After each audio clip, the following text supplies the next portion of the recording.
Welcome to Spotlight, a conversation with. In today's episode, we are revisiting a 2020 conversation with filmmaker Daniel Zirilli. Get ready for an engaging discussion on creativity and filmmaking. Hi and welcome to everybody. Today we have a very special guest. He's an amazing filmmaker. He's a director, writer and producer. He's joining us today for an interview. The amazing Daniel Zirilli. Daniel Zirilli founded at the age of 24 his film company Pop-Up Film Factory after graduating from the Pepperdine University in Malibu. To this date, he has produced over 60 feature films as director, producer and writer. And also he has produced and directed over 250 music videos and documentaries. Your last movies were Invincible and Hollow Point. That's right. I also did a movie called Acceleration that I directed with another director named Michael Marino with Dolph Lundgren. So I did 3 movies within a span of a year. Yeah, and actually shot the previous one toward the end of 2018. But obviously it takes some time for post-production. But yeah, they're all coming out now. Actually, it's kind of exciting. All 3 of them are hitting. You have a great cast in your latest movie, Acceleration. Chuck Liddell, Danny Trejo, Sean Patrick Flannery, Quentin Rampage Jackson, and Dolph Lundgren. That's fun. I've actually done now 5 different movies with Dolph. Different roles. Sometimes I produce or executive producer. Line from this last one, like I said, I directed with a guy named Michael Moreno. So I've worked with Dolph many times. He's a great guy. He works hard. Each actor is a little bit different from one another, an actress. So I've never really had problems with any of the actors I've worked with. I'm pretty good at working with all sorts of people. So it's been a pleasure. Of course, I appreciate when people really, really want to do a great job. Like most recently, it's worked with obviously Michael Pare and Johnny Strong that you mentioned, and both of those guys are fantastic actors. They really, really care about the movies. They work really, really hard. And guys like that and other actresses, there's a Miss Myanmar, who's a fantastic young actress who I've done 2 movies with. And, I love when people show up, work hard, and always want the best for the movies. So that's my goal, is to continue to find actors and actresses that really love to make movies. The movie looks really fantastic. The trailer looks great. The movie had a theatrical release in the US. Could you please share your thoughts on the final outcome of the project? Yeah, I'm happy with it.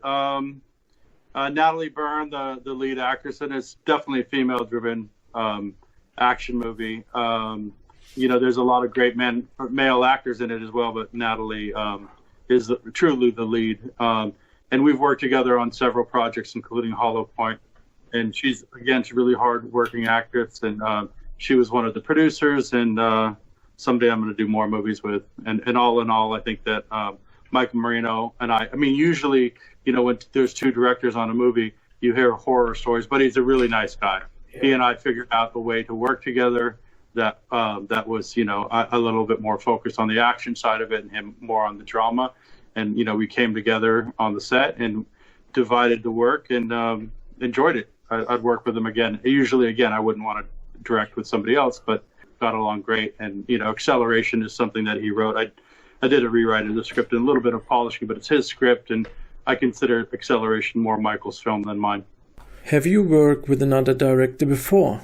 I have, and I had about a decade ago and had a very bad experience and took my name off the film as a director. Somebody new and ambitious, but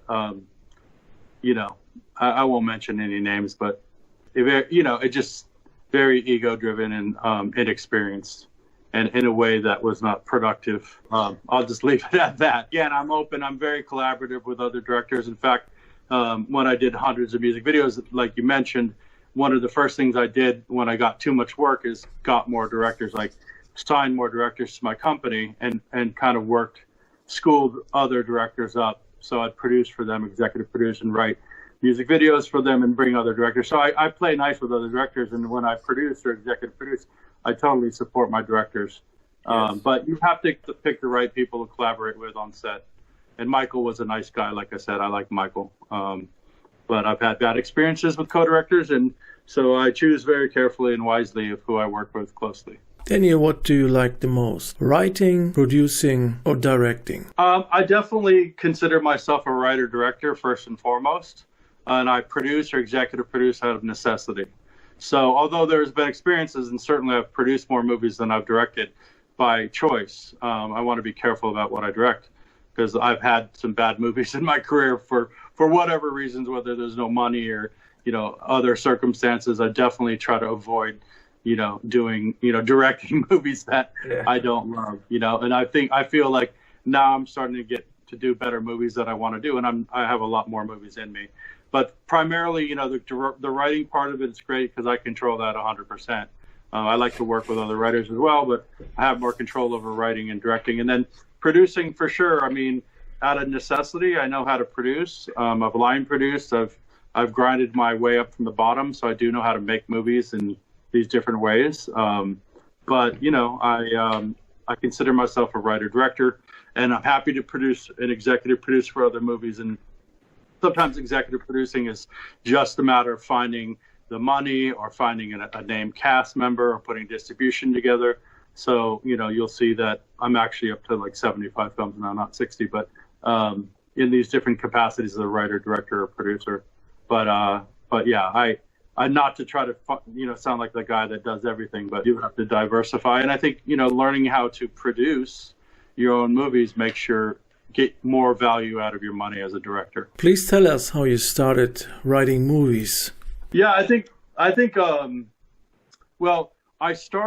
reason why I started writing, I think, was because I want to make my own movies and have a little bit of control over my own destiny. In music videos, I wrote 1,000 treatments, of which 500 of them got me up for the job. Out of that 500, I probably got half of those, or I made 250 music videos. And for a decade, I put in the work as a music video director. In fact, the first 100 videos that I directed, I actually edited. The first thing I did, my first directing job, I got money from. I bought an editing equipment, and I taught myself how to edit. And then that also taught me what to shoot, what not to shoot by editing, because you understand, angles, what the coverage, what to shoot, what you do need, what you don't need, what you're missing, things. And I edit a little still, but it's so time consuming. I focus more on the other roles. But yeah, so.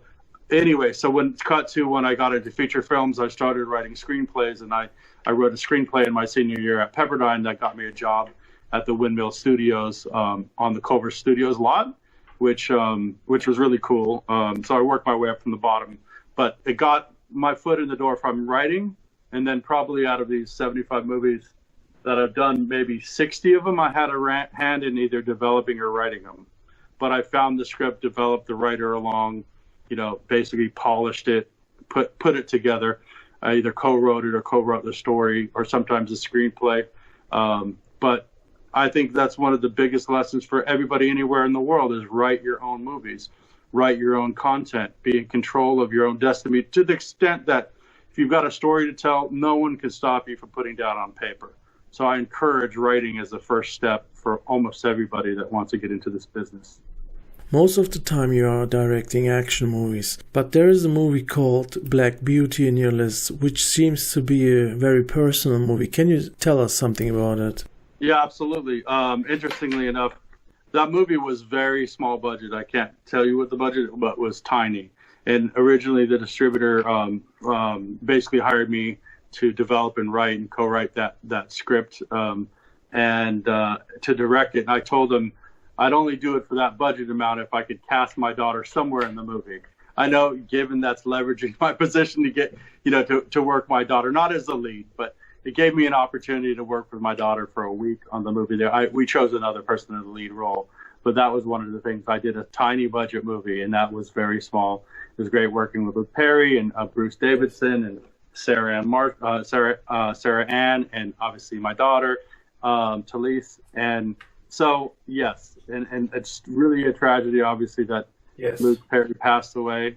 He was very, very professional, really knew his marks, focused, true filmmaker, somebody who obviously is incredibly talented and passed away far too young. So true. Rest in peace, Luke Perry. Thank you. Well, I noticed that you had a small break after directing Asian Connection with Steven Seagal. Was there a specific reason for that? Well, it's funny. I mean, somewhat disappeared, but not really. In between there, I forget which movie that I made in 2018, but for sure, each time you make a movie, you hope to wait a little while and get better material, develop other movies. So just because it says those dates on IMDb, I feel like always trying to do is pause for a moment and get better scripts and better casts and bigger budgets, frankly. So I'll take a break and wait for something that I want to make again.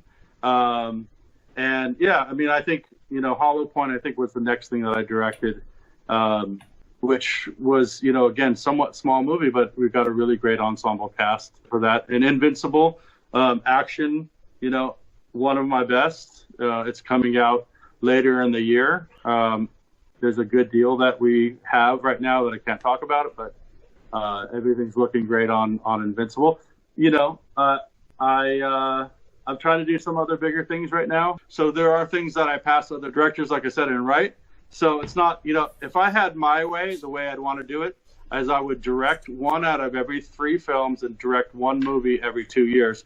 But that would require the budgets to be bigger so that I could frankly sustain my life in between.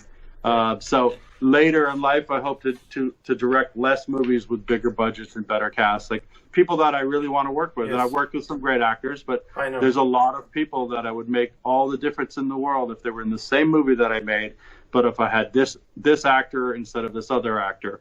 And we know that there's a lot of people, a lot of actors that are just in it for the paycheck, And I want people that really want to make great movies, and there's a lot of great actors and actresses there that still do. And there are other people that are just paycheck players. Yes, but Daniel, you started as a rookie. You are a self-made man in the business. So what is your thought about the streaming portals, Daniel?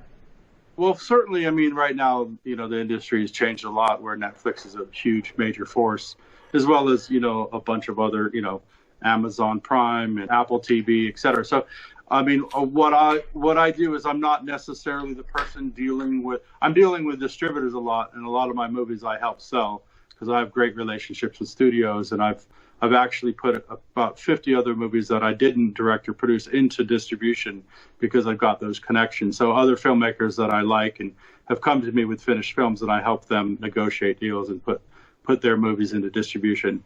And that's just something I've done, it's not really a job per se, but I've done that on the side. And I've been able to place other movies for other people because I do like to help people. That's fun. Of course, I like to make money too. But that being said, is that if I can exercise my relationships by providing more films, this is a good thing. So although I'll usually do a deal for domestic, which is North America, sometimes including Canada, and then another one for international, and I'll put those two pieces of the puzzle together. And then the distributor will go to Netflix and these other companies and actually do the distribution. So that's how, for example, Hollow Point's in Netflix right now. It's number 3 next Netflix UK, which is great for a small film. Yes. Yeah. So and actually, Asian Connection was on Netflix. I think Black Beauty was on Netflix. I'm not sure, but definitely Crossing Point was, and which is one of my best movies. A movie called Crossing Point. And then I did the Guns N' Roses film as a producer on it. It's So Easy and Otherwise, based on Duff McKagan's book from Guns N' Roses, and that was all over Netflix and did great. So about a lot of my movies on Netflix. So, obviously they're a power player, one of the most important businesses in the industry right now. So there are no projects directly related to any streaming portals? Again, most likely what I do with my movies is go to a distribution company, a studio, who has the direct relationship with Netflix and a myriad of other companies that they're released for. And sometimes a lot of these small movies, my movies are on the smaller end of the scale, of course, budgetarily, but a lot of them will be released in about 20 theaters only. But it's enough to get reviewed and seen in the theater and shown in the theater. And it's always fun to screen your movie in a movie theater. But a lot of them end up being, digital releases through Netflix and et cetera. But that relationship is usually through the studio. Now, of course, I would love to work directly with Netflix as well. but I haven't even tried to reach out to them directly because I have studio partners that have their relationships to put my movies out through them. I understand. So, Daniel, you have started in the US, and right now you are internationally all around the world, filming and directing, producing. How it comes to this situation? So how it all started? Yeah, I mean, basically, I grew up in La Jolla in San Diego. I thought I was going to be a lawyer. I moved to LA to go to Pepperdine, and which I was going to be pre-law, and then I started writing screenplays and being a scenester on the town, and basically switched my major into film, not film related, which is screenplays and speech communication, and from there, like I said, I got a job out of the Windmill and worked my way up from the bottom. Blah blah blah. Cut to the music video business worked out really well for me. I started working with the Rolling Stones about 2 years after I started my company. So, and then, just did, like I said, hundreds of music videos. That being said, I started shooting a lot of movies and stuff all around, most in the States, like Mississippi, Louisiana, various parts in California because of tax incentives. In fact, I shot that movie Lockdown in Winnipeg in Canada because it's great tax incentives, which again is a major piece of the puzzle, putting movie financing together. And I hadn't been shooting movies in the States very much. In California very much. But I started shooting movies in Thailand, and I really loved it over here. So I did several movies in Thailand and kind of went back and forth. In the last 2 years, I just made a commitment after doing Invincible. I had a condo here on the beach, condo right here. I rented, this is my condo on the beach. I love it. It is great, yeah. I had it for 6 months and just ended up deciding to keep it. So I basically, this is my home base right now. And I go around the world to do work. Wherever the movies make the most sense. But I get a lot of production value out of Thailand. I love shooting in Thailand. It's a beautiful place to live and work. Great stunt teams, great crew. So, is there an aspect of being more independent? Is that the reason why you choose directing, producing movies?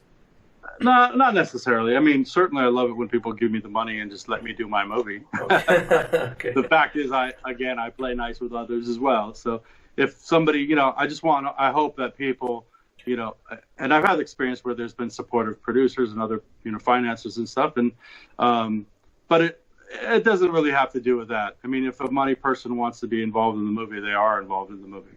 So whether I'm in Thailand or the States or wherever, it has to do with really, like, I get tremendous production value by shooting in Thailand.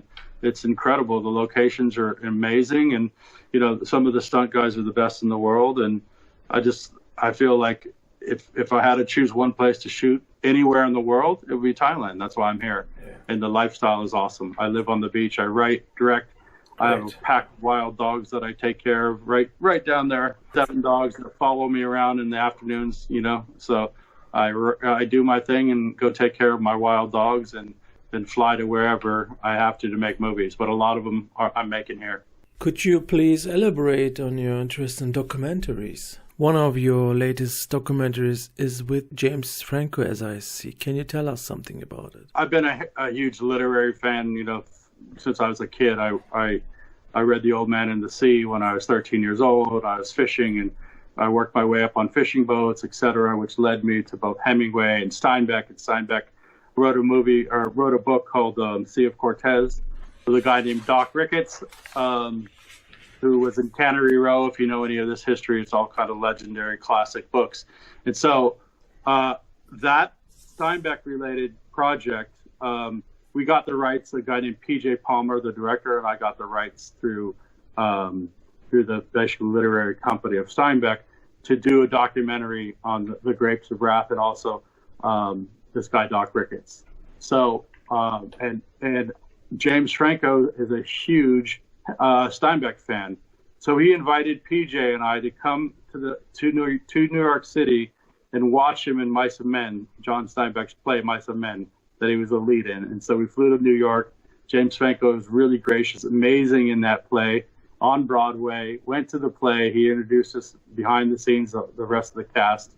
And we wanted to interview him for this documentary, both of them about Steinbeck. that we were doing. And there was some question whether he was going to do it or not. And he had said that, he loves Doc Ricketts, which is this other guy. He'd love to play Doc Ricketts. And in fact, in the playbill, he was talking about Doc Ricketts, that when he was younger, he wanted to be a marine biologist like Doc Ricketts. And we were doing this documentary related to him. So he ended up being an actor instead, because being a marine biologist is not as romantic as it's cut out to be. So that being said, cut to, we got him to commit to doing the documentary. That night, he went and flew somewhere and did some ADR or something. And the next day, he was working on some other movie. And then that following afternoon, he worked with us. And then the guy did 3 or 4 projects in a matter of 2 or 3 days. And I'm like, this guy is really, really hard worker. And he's very, very well-spoken, amazing, very creative, supportive, and intelligent. I think the guy's one of the coolest guys I've ever met. That is great. Great story. And what about other documentaries? Are there any on the way right now? Well, I am documenting my dogs. This pack of dogs, I've been shooting them for 2 years. I mean, it's a really interesting dynamic. Right now, as a name just for a handle, I'm calling them dog fellas. My dog fellas are little gangster dogs that fight with the other dogs on the beach here within a very defined territory. It's a very interesting sort of wolf-like pack that they're very, very sweet, but also very vicious. And so every day I go out with them, I shoot them, of course, and that was never my intention, but I'm so fascinated by these dogs. And I want to do something good for the dogs too. In general, there's some foundations that take care of stray animals and stray dogs over here that I'm going to do a documentary. I am already shooting the documentary about my dogs, and I'm probably going to have them voiced by my actor friends, like maybe Danny Trejo and Tom Sizemore and Michael Pare and Sally Kirkland and various people. I'm going to ask them later. They're friends of mine. Great idea, really great idea. So I love documentaries if the subject is dear to me, something that I'll do more of for sure. Please tell us about your upcoming projects. Yeah, sure. Intercept was ready to shoot. We were supposed to be shooting actually in May in Italy, and in Italy and Switzerland. Yes. But that one is funded. We started casting it. Michael Pare is in the movie, and it's a great movie. It's a kidnapping type movie with a special forces guy. A guy named Larry Coulter wrote the script and is producing with me, and is in the cast as well. And we're gonna put some amazing other cast members in it and shoot all over the world. That was the plan, and so we'll have to see what happens. Definitely gonna shoot in Thailand, Italy, Switzerland, but right now with the travel ban and everything else, we have to find out. But it's a very stunt-heavy film with a good theme. And then the Gunrunner, we're casting. We're going out to some huge stars, huge names. I have a really strong financer behind that. That's going to be my biggest budget by far. Also signed a deal for The Best Man, which is a really cool movie but basically it's kind of like Die Hard on an island with a wedding, the most beautiful island in the world, action. So you want to work more in Hollywood, in the US, or internationally? Wherever. I'll shoot wherever the movies take me. Whatever the best place to make the movies is that fit the location, what are the base scenarios. I mean, I love shooting internationally. I love the life experience. I think it's very flavorful. I've done my time in Hollywood. I'm fine. I like, it's cool. I've done the whole Hollywood thing. Believe me when I tell you, I've done up Hollywood big time. So I'm cool. I don't have any great need to work in Hollywood and go to Hollywood and live in California, although there's great people and great things to see. I've done that. Yeah. So I'm happy sort of living on islands and traveling the world and shooting wherever exotically I want to. And I do kind of write a lot of things around islands because I love the escapism of islands, and I think that it looks amazing on camera. So, I several of my projects, in fact, one I didn't talk about, called Combat Medic. It's actually a female medic who basically goes on a rescue mission on a helicopter with a bunch of expendables type guys, and it gets shot down their helicopter and on an island. And so it kind of becomes Rambo First Blood. I know you love Stallone, but it's sort of like a female Rambo First Blood, where this combat medic female has to, basically keep up with her own internal morals and battle while saving herself and kicking ass on an exotic island. So I love female-driven movies, and so that's also on island. So you'll see that 2 or 3 of my current projects are on island or international travel. You mentioned Stallone. Are there still any actors or actresses you want to work with in the future? That's always a tricky question, because, of course, when you don't name that one actor who you end up trying to get, they're like, I saw that interview and you didn't mention me. But, I'll just say one, just because, for me, if there was one actor in the entire world that I work with, it's definitely Denzel Washington.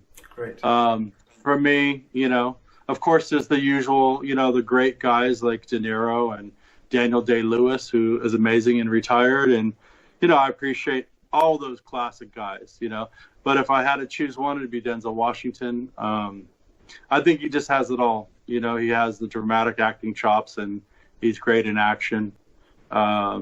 He's just a phenomenal actor. I like him in almost everything. What advice would you give to aspiring filmmakers interested in directing documentaries, making movies, writing movies? Yeah, absolutely. I think some of the things we touched on, but 100%, you have to write and develop your own material.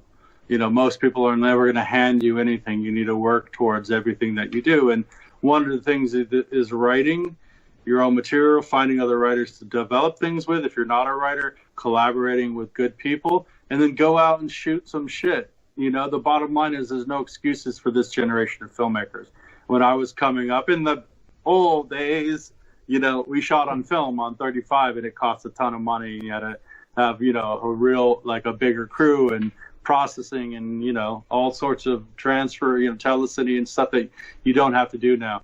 Like on this phone right here, I shoot my dogs on 4K, 24 frames per second. The stuff that I'm shooting with my dogs, this Dogfellas movie that I'm shooting about my gangster dog, it could project in a theater. It's 4K, so it's like, there's no reason why anyone should be making excuses about creating content right now. And I was actually in Spain at a film festival, the No Identity Film Festival, and I was blessed to go speak in front of a group of students there at this performing arts school that had been there for, hundreds of years. And they were saying, yeah, we're in Spain, we're far away from Hollywood. It's like, it doesn't matter where you are. The good news is you can create something now with both your brain and your phone, or get a better camera and crew, align yourself with other creative people and shoot things, right? Shoot, create things and prove it on your reel. There's literally no excuse. I'm just not buying it anymore. Before, people even 5 years ago could tell me, oh, I don't have any money to do this. But even back then, my first music video was $900. I wrote a song and performed it, sang it, shot my own music video for my own. I'll show it to you sometime. It's pretty funny. Yeah. Okay. But I did it with $900 on 35 millimeter film, and I brought together some great people. William McCullum was Bill McCullum was the director of photography. He had a 16 millimeter package. I actually on 16. We shot a bunch of different formats and got my crew together, and I directed my first music video. And from there, which is 900. From there, the first person I showed it to, the record company said, we don't want to sign you as an artist, but who directed that video? You want to direct this video? It's a video from Bell and Dre, and the next one is 20, 30, 50, 100,000, and literally, like I said, 2 years later, I was working with the Rolling Stones, and at the same time, and I'm just being able to talk about this, I was doing documentaries for Michael Jackson, like industrial documentaries directly for Michael Jackson. And at some point I'll talk more about that, but I shot all sorts of stuff for Michael about choreography. That is, I got all that this is new footage to me. for choreography. That sounds very interesting. I'm looking forward to it. Yeah. And I also totally agree with you. There is no excuse for new filmmakers out there, because we have all the devices, and digitally there is no barriers anymore. That's true, but also I think one of the things is like you yourself are doing, find other filmmakers maybe on the way up who want to collaborate with you in some way, shape, or form. Obviously, you've edited some things for me, which I appreciate. I don't know if we're exposing too much, but we talked for a while, and you edited a trailer for one of my movies, and you did a great job, and we continue to get to know each other. And this is one of these things where I interned several times, many times on the way up. There is now like this great push for never to do stuff for free for anybody and stuff. And hey, if that's the direction you want to go, cool. But I could tell you this: I interned my ass off for years while I was at Pepperdine. And I also learned what not to do to interns and other people, because I worked for some bad people that had me doing their laundry and shit like that. Yes, when I started business in the Malibu colony. So, and I've shot music videos all day and night as an intern in the desert, and literally we're driving back, and they sent me back after 2 hours back to the desert to pump out the motorhome shit out of the mobile home. Wow. After I've been up for 24 hours and there's shit all over me, and I'm pumping it out like blindly, almost fainting because I was so tired. So if anybody tells me that that they don't want to intern, they don't want to do this and that, of course you don't want to do anything dangerous like they put me in. So I learned not to do that to people, but I paid my dues on the way up, and part of it is I put in some time on spec. And a lot of my scripts and a lot of my projects, they do happen where I find a writer that I want, and we work together on the script for free against X amount if it gets made. A prime example of that is Glace Flamond, one of my co-writers that we developed many scripts together. He came to me, kept writing things that I liked but weren't close enough. I said, hey, why don't we do this? And basically, instead of doing this, let's write it like this, because I have an idea of the hooks that work. And part of the reason why I think I'm good at finding movies that are viable is because the music video experience I had with writing so many treatments and concepts and breaking new artists and having gold and platinum music videos and #1 on MTV and all that shit was writing the hooks, like finding the right hook. So kind of in a roundabout way, what I'm saying is like there is a certain amount of elbow grease that you need to put into it. There's a certain amount of like dedicating yourself to doing, again, supporting yourself by doing some speculative work. Now, Glace Lamone, you might want to interview him too. He's somebody who had nothing produced, and we've made 8 movies together. We found each other early on. I kind of guided him in the direction that we wanted to go on some of these movies, and we probably wrote 12 scripts, and we made 8 movies out of those 12 scripts together. And we've never paid a penny to each other directly. I've always been able to go out and get money and get those movies made. And that's part of the hustle that you have to try. Now, of course, if you can get gift wrapped and handed a job, fantastic, go for it. But if not, you got to do it yourself, and you got to collaborate with other people.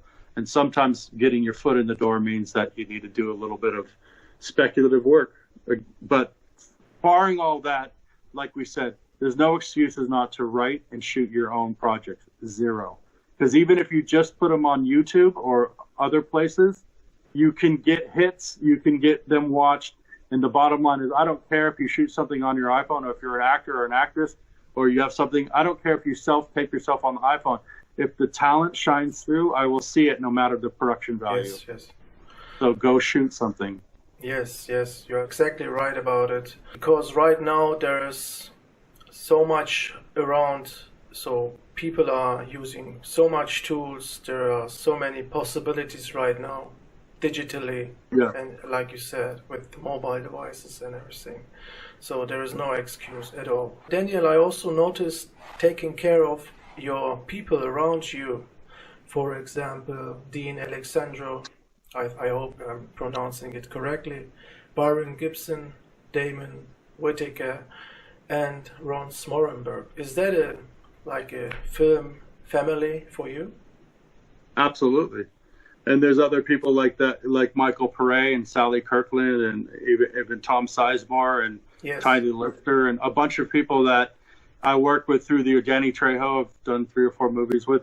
It's like I love to work with a lot of the same people. And Damon Whitaker is playing my best friend, in the world. So we've been bros for 20 years or something like that. So, and he's incredibly talented. He's just as talented as his brother Forrest Whitaker. He really is. I think that someday, I hope he gets to shine in proper movies with real budgets and do his thing. And he's been in movies, but he hasn't gotten the acclaim that he deserves. He's a fantastic guy all around. He's a great friend. I've traveled the world with him, and I've done many movies with him, and I hope to do many more. In Byron Gibson and Ron and Dean, they're all in Thailand. They're guys that are self-starters. They want to do their own movies, and so it's got that independent spirit. They're all talented guys. In fact, I shot a scene today on my balcony for Byron for one of Byron's movies. Great. So, this is how we help. I didn't charge him any money. He wants, play like a mafia gangster guy. So basically, for Byron, he wanted some scenes for a movie because he asked some of his friends to shoot their own scenes for his movie, which I did. So on my balcony earlier today, I shot a scene for him. I'm uploading it right now on Google Drive, and he's going to cut it into his movie. And he's got probably 50 other people that he's going to do that to. That's smart. So again, you get by with a little help from your friends. You give and you take, and you try to reciprocate and help people along and find good people and hang on to them tight. And these are guys that I've hung on to tight, and women as well. Just great actresses and people that I like. I've done 3 movies with Sally Kirkland. I only met her about a year and a half ago. She's fantastic, Oscar nominated actress, Golden Globe winner, and she's fantastic to work with. And like I said, May might know, and there's other actresses as well.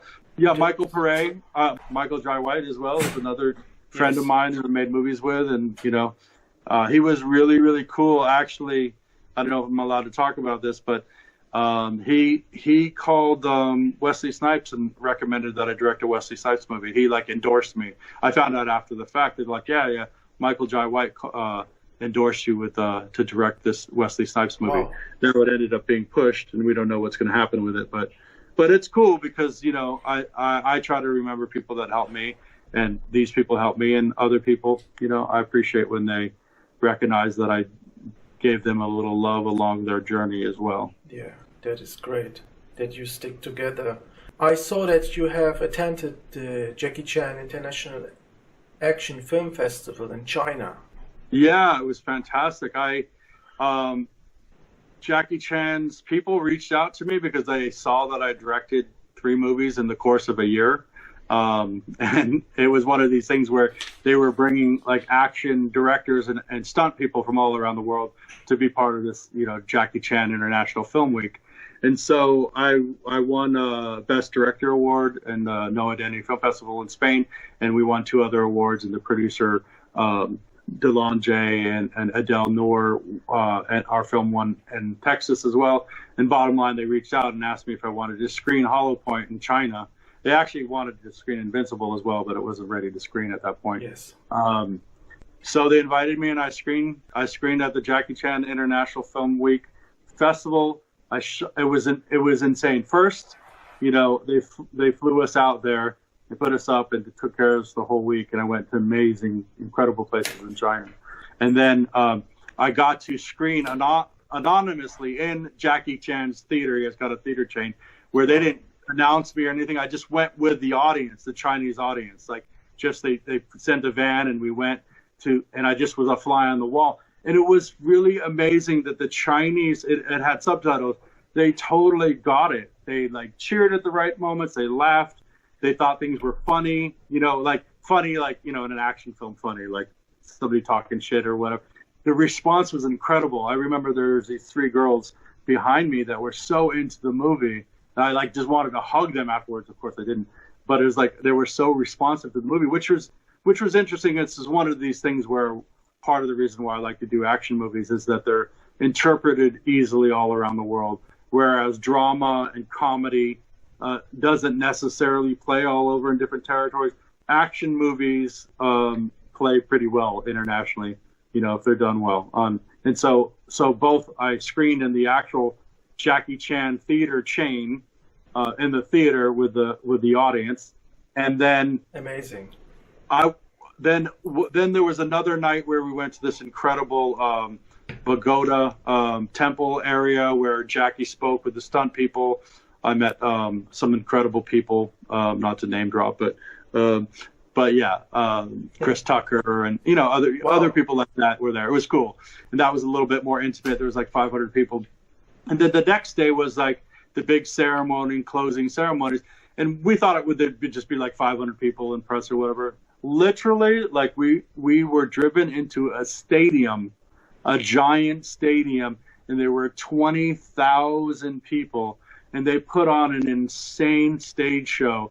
Jackie Chan flew in on a spaceship, and literally, they're screening clips from my movie, and it was incredible. It was like the Olympics that he's got some sponsor or something that is doing, televising this thing. So, it was televised, and it was an amazing experience. And then there was an after party dinner where I actually got to speak with Jackie on both days. Great. The more intimate, thing at the temple, and then the closing, ceremony. It kind of winded down to a dinner, and I took the opportunity to talk to him a little bit. And I told somebody this. So obviously I was talking to him, and we talked about the movie, this, that, and the other thing. And then he saw a bunch of people come towards him, and he did this little flick with his hand. It literally, I know it sounds like I'm exaggerating, but literally this little flick, because he wanted to kind of dodge people, it was like the Bruce Lee 1-inch punch. It like just knocked me off to the side a little bit. It wasn't like meant to be mean, but you just felt like the power in his little twitch, like, see you later. It was cool. Yeah, he's a legend. Yeah. He's a legend. Yeah, he's a legend, and he was cool. I talked to his manager a little it's bit. also But it was great honor for you and for your team. So great story. But they invited Invincible and Acceleration to potentially screen. Hopefully. So they have a panel of judges that select the 10 films to screen there. And like I said, Hollow Point was one of those films, one of the 10 films that screened last year. And maybe if everything clears up, maybe I'll have another movie in Jackie Chan International Film Week. I'd go there in a heartbeat. Yeah, great. Hope to see it soon. Also Invincible. Yes, thanks for the interview, Daniel. And I hope to see your future projects. And you're also very active in social media through Instagram, Twitter, and Facebook. I think Instagram probably is the best for me right now. My Facebook is always hitting that 5,000 mark, but love to see you on Instagram and send me messages. I actually am pretty interactive. I can't always get back to everybody, but I try it, like yourself. You sent me messages for years, and but it was smart. You know what? It's smart. You've helped me with things, and I think the number one thing that anyone watching this should take away from it is, aside from my career and trying to support my own movies, what you can do with your own career and what you can make and create. There's no reason why you shouldn't, and don't be lazy and don't find excuses. If anything, take this extra time that you have right now to write, develop, be a good friend to other people, help other people, reciprocate, and create, write, shoot, make things, put them on the internet, and go for it. You only have one life to live, and there's no reason, if you're a creative person, why you shouldn't pursue that. Good luck. Thank you so much.